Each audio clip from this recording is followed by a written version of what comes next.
هذول اللي وراهم اللي يقوموا بالعمل هذا يعطينهم حبوب راهو مش بإرادتهم. الله أكبر.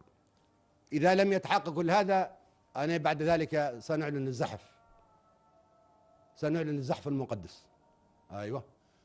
وأنا راه معمر القذافي قائد أممي، أنا دافع عني الملايين، أنا سنوجه نداء للملايين من الصحراء إلى الصحراء، وسنزحف أنا والملايين لتطهير ليبيا شبر شبر، بيت بيت، دار دار، زنقة زنقة، فرد فرد، حتى تطهر البلد من الدنسي والإرجاس. لا يمكن نسمح لليبيا تضيع بين يدينا بدون مبرر في غوط الباطل. من يسمح بهذا؟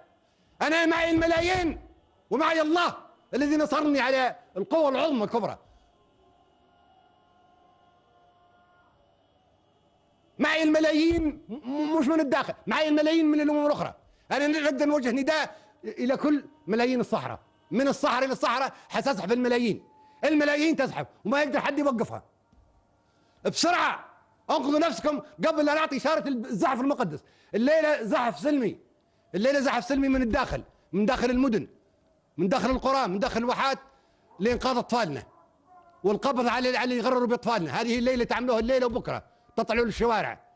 أما بعد إذا كان ما فيش هذا، فيه زحف من الداخل، تعرفوه هذا الزحف منين يأتي. وبعدها فيه الزحف الأممي اللي أنا نقوده، لأن ليبيا تهم كل الأمم، ليبيا مثابة عالمية.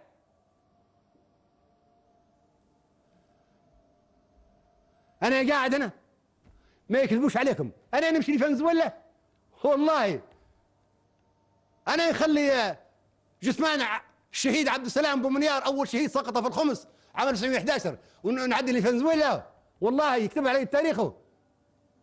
يخلي المجاهد محمد عبد السلام بومنيار في قبره في الهاني، والمجاهد الشيخ السعدي بومنيار قبره في منيدر والله ونمشي.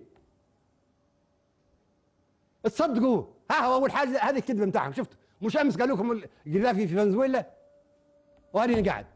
هذه المحطات العربيه اكبر عدو مشمته فيكم، تبغيكم تدمروا النفط وتدمروا الحريه وتدمروا السلطه الشعبيه وتدمروا ليبيا، وما عادش تبدا ليبيا قلعه عالميه ومغتاظين منكم.